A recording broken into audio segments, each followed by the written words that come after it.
most specifically of all, what the Labour Party is yearning for and searching for on the eve of its conference is meaning and clarity. Yeah. And what Starmer has been unwilling or unable to do so far is provide that clarity and meaning and definition. It's slightly unbelievable that this is happening only a year and a bit into Keir Starmer's premiership, that a move to unseat him seems to be taking place right now, and it is the common chat around Labour circles, but the whole question of the leadership seems to be wide open, and that is a failure of leadership from Starmer.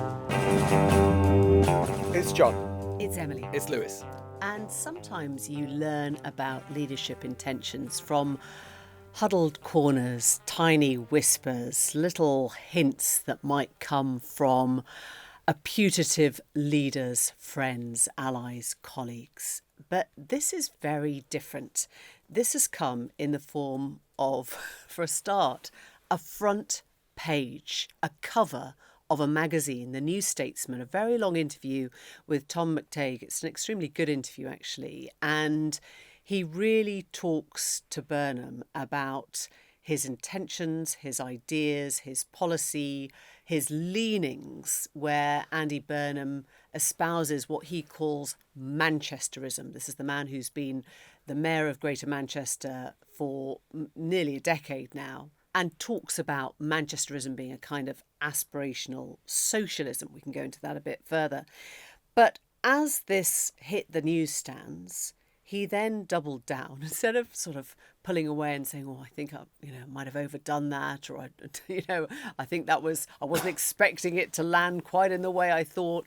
He's now gone to the Telegraph, not a sort of naturally Labour-friendly place to talk, but he is clearly sort of bidding to have their attention now, to make waves in the Telegraph as a person within Labour circles who is unafraid to challenge Keir Starmer and, frankly, to call out a lack of passion, a lack of direction, a lack of proper change that he feels the country needs. Burnham is a figure who has long attracted attention as a king over the water for the Labour Party. He's long been treated extremely suspiciously by Keir Starmer and by Number 10. There's a feeling that whenever Keir Starmer is in trouble, Burnham pops up. What he's doing here, though, which is dangerous for Starmer, is that he is not only saying what we already knew. Guess what? Andy Burnham wants to be Prime Minister. We know that because he stood in 2015. It was his to win. He botched it and Jeremy Corbyn became leader instead. But he's actually spelling out, giving a serious critique to the Starmer government and spelling out an alternative prospectus. An alternative prospectus which is clearly to the left of where Keir Starmer is. So he's saying, and indeed criticising, the way that Starmer has handled himself in office. So it is, as Emily says, pretty full frontal. He's saying that Number 10 has created a climate of fear in Labour. He's calling for council tax reform to increase rates on big homes in London and the South East. He says there's a case for a 50p top income tax rate. He says that the government should not be, quotes, in hock to the bond markets, afraid of the people who lend us money, and therefore should be more imaginative. This is the sort of thing that that Number 10, clearly on the eve of the Labour Party conference,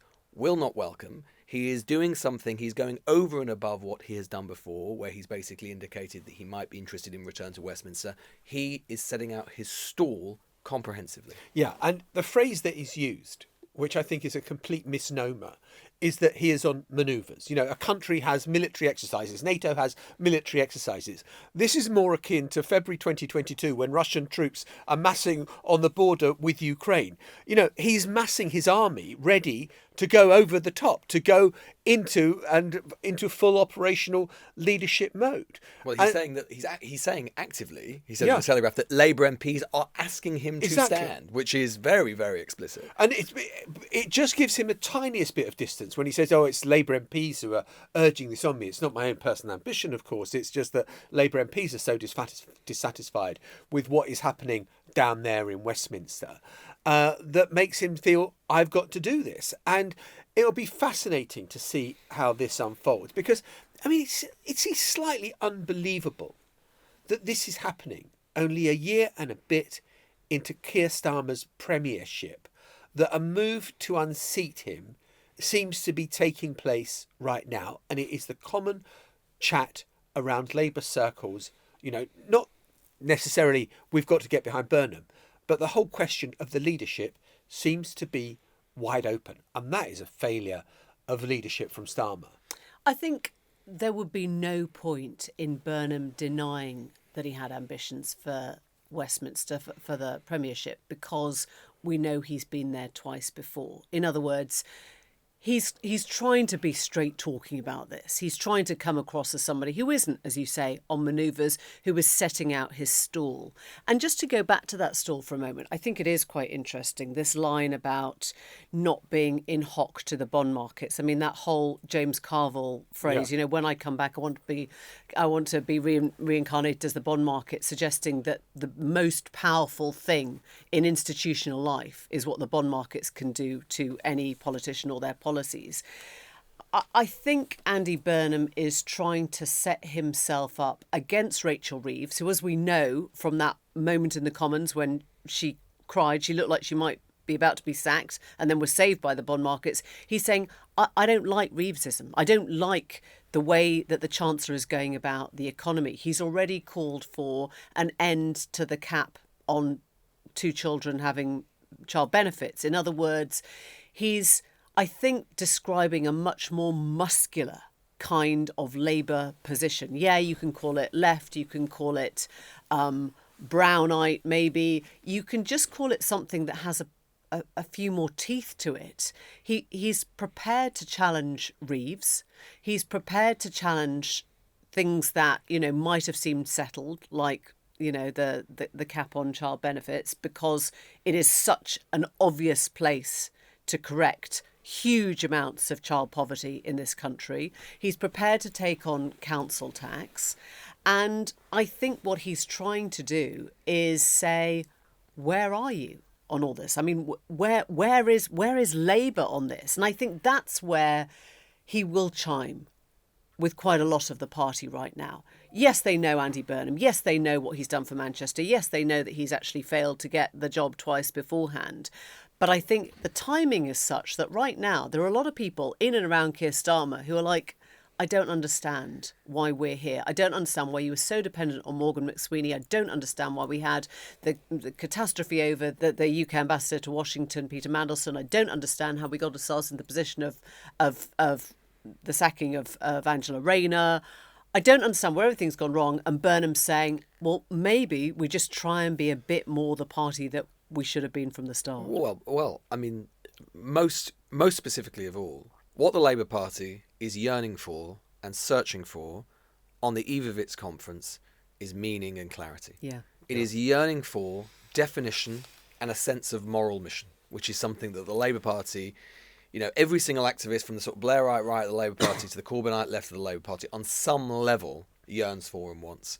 And what Starmer, we've talked about it many times, has been unwilling or unable to do so far is provide that clarity and meaning and definition. Now, he's clearly going to try and do that and answer that question, both in the speech he's making tomorrow, but also obviously in the speech next week. Andy Burnham is stepping into that void. I think that Burnham is both very dangerous for Number 10 and actually not remotely dangerous at all for different reasons. He's dangerous because he can provide that clarity.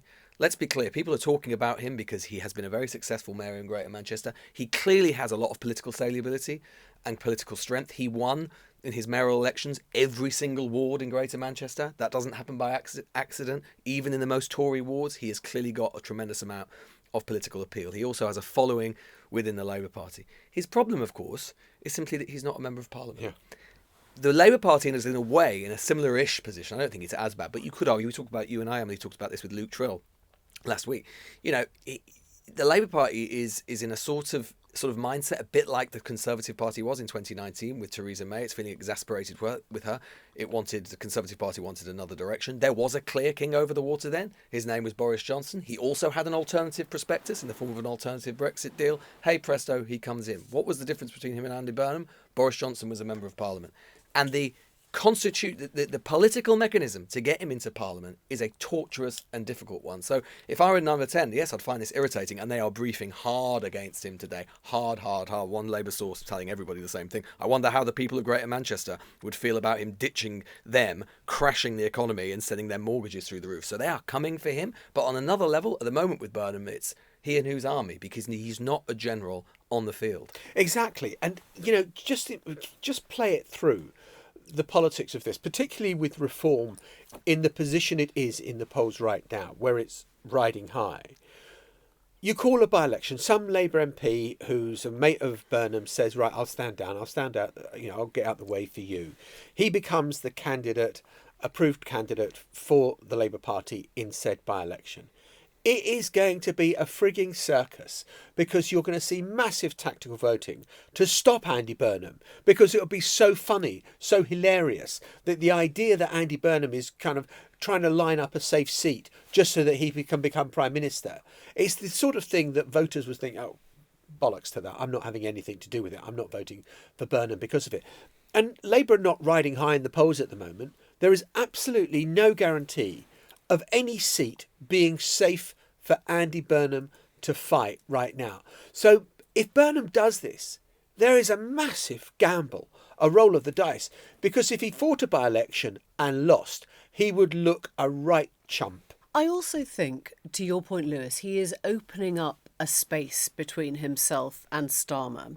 And if Starmer plays this well, he will say, is that really what you want? Look at what he's suggesting. He doesn't believe in the bond markets. He doesn't believe in fiscal rules. He doesn't believe in what we are doing to keep the economy, he would say, stable. The implication, we don't entirely know what Burnham means by, not being hooked to the bond markets, but the reading is that he'd be prepared to borrow a lot more money. Now, I think Keir Starmer can then turn that round and say, oh, really?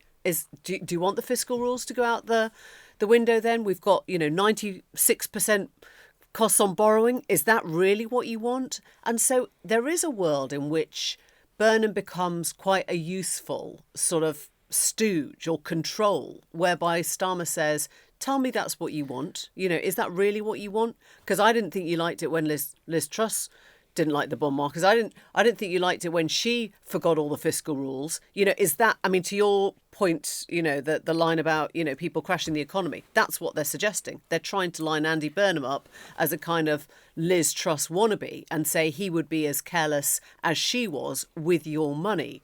So there is a world in which Starmer has to play this right to say, if you don't do what we're doing, you end up where he's taking you. Well, I'm sure there will be an oblique reference in Starmer's speech next week. Obviously won't mention Burnham by name, but he'll say something along the lines of, people who promise you false promises that can't be afforded are making exactly the same mistake that the Tories did. And everyone will know what it means. Everyone will know what it means, that it'll be a rebuke to Burnham. But this is what I kind of mean about him being sort of both dangerous and not dangerous at the same time, which is that, look, I think there's a bit of a feeling developing that Burnham is overplaying his hand a bit.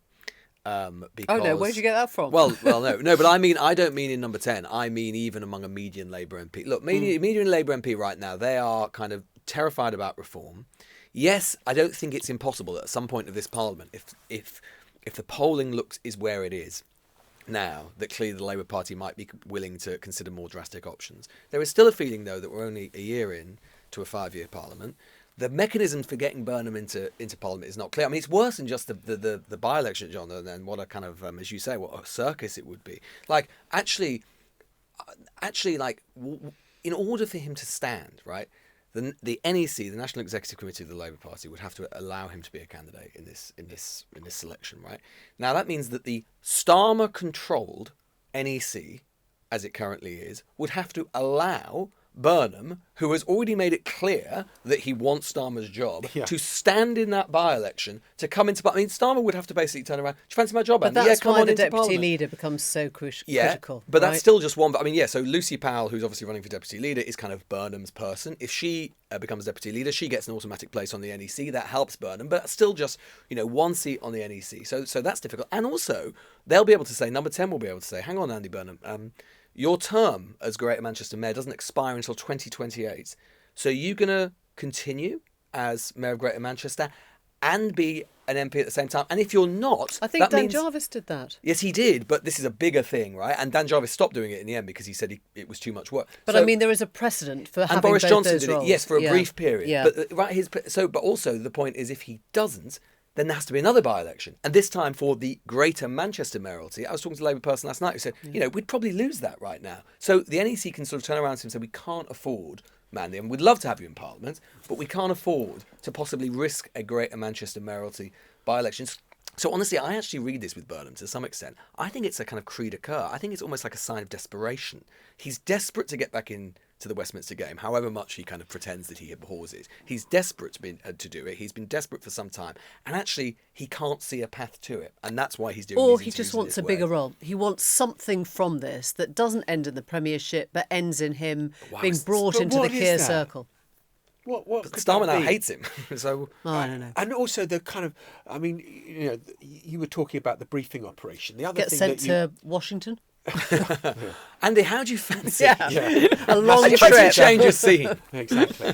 But the other thing that kind of keeps being thrown at Burnham, and I knew him when he was a special advisor back in the 90s, who then Professor becomes Giles, special advisor, yeah. exactly, who then becomes an MP, who is then an uber Blairite, who then, when Blair falls, becomes a Brownite, who, the critique that you hear from a lot of those sort of people back then is that he just blew with wherever the wind was blowing. Oh, who And does that remind us of? Well, I know I'm that. not sure Keir Starmer's the guy to make that argument. No, but it is the argument that is made about Burnham, Yeah. and is that a fair argument or not? I mean, I don't know. I think a bit more charitably to Burnham. You could say that, like, he's, as you say, John, he's been in politics a long time. Yeah. Like, for 25 years, whatever. Politics is really different. It's changed so much in that time. Politics on the left has changed in that time. I don't think it's completely unreasonable that he may have moved a little bit over the years, particularly from being a young man. And like I say, I mean, if there is there are politicians who can make the argument about politicians being chameleons. I'm not sure Keir Starmer is the strongest candidate to make that argument about someone else. Tom McTague in the New Statesman kind of describes the bad blood that already existed between Starmer and Burnham because Burnham refused to support Starmer's bid for the leadership and went for one of the Manchester Manchester candidates, Lisa Nandy or Rebecca Long Bailey. I forget who he went for in the end. But Nandy, I mean, I think.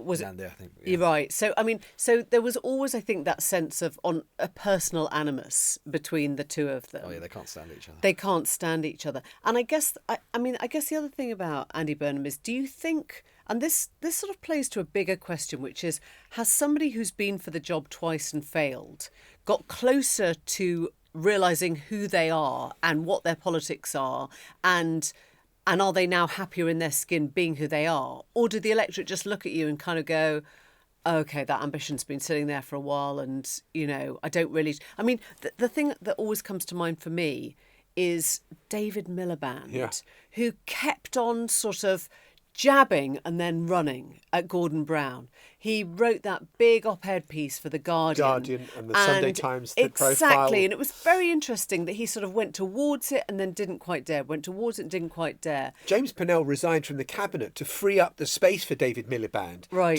to launch the kind of leadership bid, and he chickened out. I mean, the other thing is that, like, whatever Burnham says about the bond markets, I mean, and you could make an argument that you could risk it a bit and sort of go for a more aggressive borrowing strategy if you did it in the right way, and it wouldn't necessarily be a repeat of trust because trust is things in a certain way. You can make that argument, but it's also true to say that, like, a Burnham government would face so many of the same structural tensions. You could replace Starmer with Burnham. And I think one thing Burnham would clearly, I think, be better at is the communications element of the job. You could argue he'd be better at providing that definition. He's But a lot of the got structural thing successes would be the under his same. belt, I think, in a way that Starmer hasn't really. I mean, hugely respected over the Hillsborough compensation scheme and what he's actually brought to victims of Hillsborough. I remember him as Health Secretary talking about the need to find a solution to social care. I mean, I can't believe I'm saying this, but it was 20 years ago, So this idea that he was actually much more prepared, always prepared to work cross-party to find those things. And he's made a success of Manchester. So I think he's genuinely... a lot easier being great at Manchester. Of course it man. is. I know. It's sort of, it's like going from kind of local to national is a different thing. And I'm not saying for a moment that Manchester is some, backwater. He's done extraordinary things with that and he's transformed it. It's brilliant. But it doesn't always translate to the kind of crumbling edifices and complications of Westminster, right? I think it's just a bit early. It Well, feels yeah, early to me. okay. That's So the thing, isn't it? Okay, is this going to happen or not? I don't think. No, I just don't see any mechanism for him to get into Parliament. If you're Emily in May- Parliament, we'd be having a totally different conversation. Emily Maitlis, I'm coming to you now. I don't think you can change leader more than once for Labour in 5 years. And I'd be very surprised if it happened this quickly in this way. I think the ambition is there. I just don't see the mechanisms by which it happens. I think structurally it's too difficult. Anyway. So we could all be wrong by next week. Anyway, so but on that basis, he'll be Prime Minister by Christmas. Exactly. Yeah. There we are. We'll be back in just a moment with Patrick Marber, the director of The Producers, but a stunning back catalogue of The Day-to-Day and all sorts of other, Alan Partridge, etc., etc. And his new theatrical production has just opened in London to absolute rave reviews. Across the road from this studio, barely 50 paces away, a production of The Producers has just opened. The kind of famous Mel Brooks film from the 1960s that has come back to life in a new production directed by Patrick Marber. Who Patrick Marber? You know who Patrick Marber is. He's directed and written bloody everything that you've ever thought was funny and cool. And he's in the studio now. And it's a great, great pleasure to have you here with us. Thank you for coming in. Thank you so much. Yeah, well, it's good. There's so much back catalogue we could talk about. I want to start though with The Producers, and it is, there were so many swastikas on that stage in one show. It was incredible, and you couldn't help thinking of all those. That's quite an intro. I think you have to explain a bit more what it's about before saying there were so many swastikas. Well, it's a parody on Hitler, and the idea of The Producers, if you haven't seen it, is that there are a theatrical producer, Max Bialystock, who wants to make a production because he's raised so much money for it that it fails on the first night and he pockets the money that's left over. Except it is so camp and so kitsch, it becomes a glorious, stunning success. Camp, kitsch, it's got everything and lots of swastikas. There we are. Have I explained the swastikas satisfactorily? I think so. Yes, the unscrupulous producer Max Bialystock and his co-producer Leo Bloom, who's an accountant, they've come up with this scheme that a producer can make more money with a flop than a hit. So really the first half of the show is like the Magnificent Seven. They recruit the worst possible people to put on a show. And then in the second half, it's what happens, and you see a bit of the show. But they are producing a show called Springtime for Hitler, and they've read a lot of plays, and they've decided this is the worst one and it can't possibly succeed. I suppose I mentioned so many swastikas because we do seem to be in a season right now in England, I say England advisedly, where there are an awful lot of flags around. I mean, not swastikas obviously, but the kind of macho portrayal often of the St. George's flag. And I just wondered kind of whether, this is a parody on Hitler and a satire on Hitler. And I just wonder whether it was also applicable in a wider sense. Well, I'd say it's a satire, but very low level satire. It's not sharp satire, I would say. It's much more farcical than that. The tone of the show is, as you would expect from Mel Brooks, it's preposterous and it's silly and it's playful and it's rude, and it's more comparable with something like Book of Mormon as a piece of work than Jonathan Swift. It's mocking lots of different things. Yes, the Nazis get mocked. To my knowledge, when Mel Brooks wrote the film and released it in 1967, it was possibly the first piece of comedy done about Nazism. I think up till then, maybe there'd been some funny cartoons, but no one had, I think if you were growing up in the 40s and 50s, you would be watching very serious programmes and very serious commentary on what had happened. But I think Mel Brooks was the first person to go, yes, and we can laugh at it. I mean, as well. it's extraordinary. When that first came out, it was 20 years after the end of Yeah. the Second World War, and the sort of force of emotion must have been Yeah. extraordinary to be punctuated by something that just said, we are allowed to laugh at this. Yes, I think it would have been very shocking. Very to, shocking, to see right? the sequence where they perform Springtime for Hitler in 1967. And it wasn't well reviewed, the original film. The person who apocryphally, is that a word? Saved the project was Peter Sellers, who took out an ad in Variety and said everyone must go and see Mel Brooks's film. And that kind of put it on the map that someone so famous, and a Jewish comic as well, supporting another Jewish comic, people sort of, it became a cult film after that. Because what you do is, at the centre of the musical, is a very fat, camp, ridiculous, funny Hitler.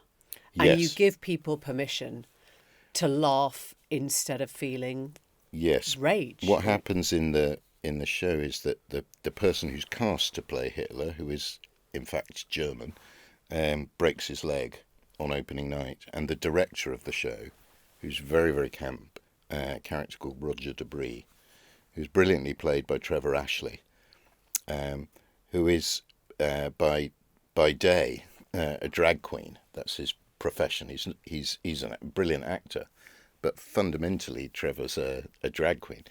And the second he came in an audition, I thought, that's our Roger, because he brought something to the idea of having a rotund Hitler was not something that I was necessarily looking for. But when he came in and sang Springtime, I just thought, this is fantastic. Hitler has been portrayed in many different ways, but not fat and gay. And Patrick, I want to kind of take that idea because I'm not. I mean, the parallels for now are very clear and very obvious, aren't they? That we've got a kind of dictator-like figure in America who is both farcical and deeply scary. Yes. And that seems to me the conundrum that we've got in Trump, that on the one hand, we're all laughing at him when he speaks at the UN and he moans about the escalators and the teleprompter and the mics and, you know, and the fact that he has to actually walk up a flight of stairs. It's hilarious. And then in the same breath, he goes after his political enemies and he rounds up people and he deports them. And that's not hilarious. Well, it's hilarious to us liberals, but I think the important thing to remember in all conversation about Trump is he took half the people with him, and they still support him, even though ratings are low.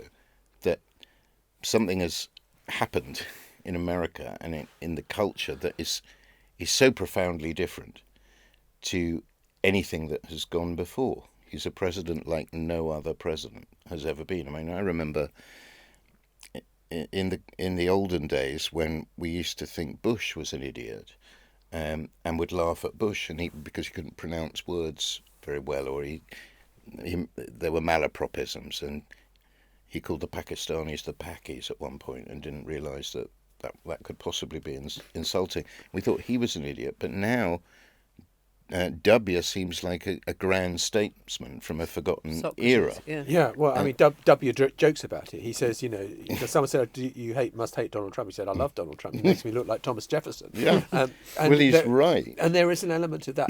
But in the programme for the producers, there is an interview with Mel Brooks, and that is reproduced from years ago, where Mel Brooks says that when you've got a dictator who has got huge amounts of power or acts like a dictator, the one thing you can do is puncture their pomposity with laughter, a mockery. Yes. And I just, and you kind of, you know, so I saw it this week, and this week we've also seen Jimmy Kimmel come back on television, and you think that's exactly the same thing. That, you know, Jimmy Kimmel's monologue was, you couldn't bloody take a joke. Yeah. Sadly, though, I think mockery doesn't really bring down a dictator. It just makes us all feel a bit better. But I don't really think that satire has ever changed anything. It just makes it provides comfort, which is of itself useful and a change, but Trump's not going to be brought down by mockery. He'll be brought down either by his own excesses or things coming out about him, or he'll be voted out. But it's not satire that's going to do the job. Does that depress you? Do you think that whatever you do, you're not actually changing the world then? Or do you just say, I've left everyone feeling a bit happier at the end of the night? Well, I went into show business to put on shows. You know, I come at it from a very simple perspective that I couldn't think of anything else I wanted to do in the world other than write and direct and act. And so I remember it very well when we were doing On the Hour and the Day to Day, and we were satirising the way news was delivered. You were It's Peter war. O'Hanrahan. I was Peter O'Hanrahan. Go on, do a bit more. I'll throw it in. And I was very proud to be in those shows. But I always felt that Armando and Chris had a sort of angry agenda. This is Chris Morris and Armando Yeah, Iannucci. Chris Morris and Armando Iannucci were sort of, did you see what Sky News did last night? Did you see what was on the BBC? I always just thought we were doing a funny show. I mean, I knew we were satirising, but I was just happy to be playing Peter O'Hanrahan. Where did sit in that sort of... Where did Steve Coogan sit in that? Because Coogs- he's pretty angry about things. Yes, now, isn't yes. Steve's always been quite left wing, and he comes from a moral and Catholic perspective. It's the way he looks at the world, and his father was a very good socialist, and I think Steve shares that anger. I share the anger. I'm just not interested in it artistically, myself. I just like putting on a show, and if it's a funny show, great. So I didn't go into it thinking that my way of changing the world would be the deployment of satire. Do you think that anger gets in the way of humour? I mean, do you think No, things... not at all. I remember a person I idolised in the early days of what was then known as alternative comedy was Alexei Sayle. Yeah. He was absolutely furious and hilarious. And I can still see him doing his stand-up routines and all this stuff. But I gravitated more to the world of Rick Mayall and Ade Edmondson. And their silliness made me laugh more. I've always been more amused by, I guess, the ridiculous and the... I'm just not a satirical guy, I guess. So if satire, I think this is such an interesting sort of subject, because you're probably right that satire doesn't change the world and it's not going to bring any president down who is secure in his position. But yeah, it does feel this week that Kimmel, who's a TV comedian, has become, kind of the sharp point for the fight back about free speech. And because he made a joke and then gets cancelled and taken off air and then put back on air, he is the focal point for people looking and thinking, he's the one who's, holding the flag highest. We've got to rally behind it. Yeah, and it's all great. And comedy should be provocative and punching at things and pointing things out. It has absolute purpose, I think, in any society to mock the hypocrisies of those who lead us. So I think it has power and function, but I don't really think it changes anything. I think it just moves opinion a tiny bit. But incremental gains are important in the world, and so I think it has value, but it's not something I personally set out to do. Yeah. And I'm thinking of my 17 or 18-year-old self, who's a Marxist, who would be appalled by this complacent liberal sitting here saying this, because I wanted to change the world. I still do want to change the world. I just don't think comedy is the best form to do that. I had an absurd thought when I was watching your show last week, Patrick, which was that on the one hand, you think you're playing to this, probably you think you're playing to a super liberal audience who wants to go there to feel better about, the state of the world right now. But there is a world in which Elon Musk buys up all the tickets and gives them to Tommy Robinson and all his mates. And the whole theatre is just full of people who really love seeing swastikas on stage because they're really getting behind the sort of movement of the extreme hard right. And what would the cast do? What would the actors do if that sort of came to be? If there was, if you like, a sort of almost a hijacking of the intention? I think you can't guarantee what an audience for the producers are actually like, because it's a show that appeals across the board, not just to Labour supporters, Liberals, lefties. It's a mainstream show for a mainstream audience, and you don't know what the politics are of anyone who comes in. But we did play a matinee when we were in previews on the day that Stephen Yaxley Lennon's march occurred. So they were in Trafalgar Square making a lot of noise, and we were at the Garrick Theatre 50 yards away. Do you think there's an overlap? Making a lot of noise. Well, we did do very good walk-up on the day, so who knows? Some of them might have decided to go and see this show about Nazis. You can't know, but it was a bizarre circumstance that we're doing this show mocking them who are in the streets Right now. doing their thing right now. And I don't know what I'm saying about it. It's not profound. It was just a thing, and it was odd because you wouldn't, in the 80s and 90s, if you were doing the producers, there wasn't a lot of it around. But the flag, as you said, has come back.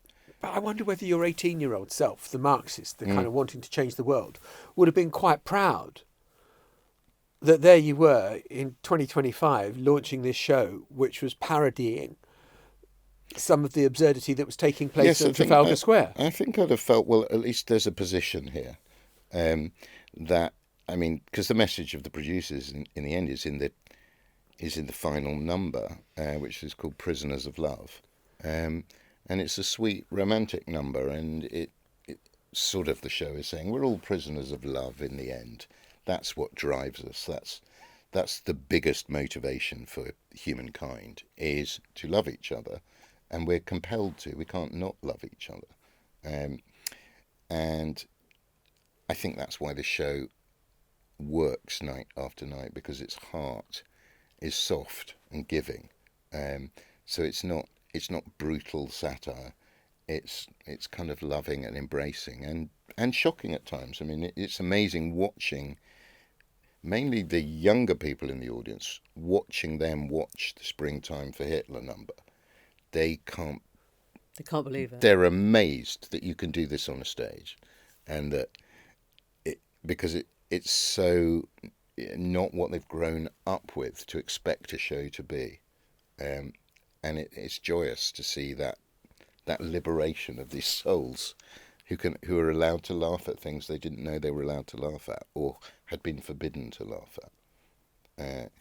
Because the show is quite old-fashioned in its sexual politics, in all of its politics, but it's not. I don't think it's not offensive. Censorious. No, it's not, and everyone gets a swipe, whether they're Jews, Nazis, gays, whoever. It says we're all. So you basically appealed to everyone who hates politically correct theatre. Well, certainly that certainly I think has united some of the critics. I think it's just refreshing to see a show that isn't pious or Puritan.